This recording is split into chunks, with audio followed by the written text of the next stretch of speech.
তো গাইস, আমরা এখন করতে যাচ্ছি জিম। জিম করে এখন যাব নিচে।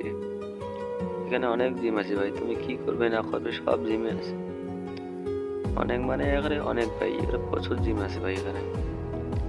এখন আমরা নিচে যাব, চল চল চল নিচে যাব, নিচে ভাই, এদিকে চল। নিচে গিয়ে এখন আমরা প্যান্ট শার্ট পরবো ভাই। প্যান্ট শার্ট পরে দেখুন আমরা একটা কাজে যাব, খুব জরুরি কাজে। প্যান্ট শার্ট পরবো ওখানে, প্যান্ট শার্ট কালো জামাটা পরবো ভাই, কালো। এই কালোটা চলে গেল না, এই কালোটা পরবো। সাদাটা সাদাটা ঠিক আছে। টুপি, চশমা পেন দেবো, মাস্ক। হ্যাঁ, এখন ঠিক আছে। এবার যাবো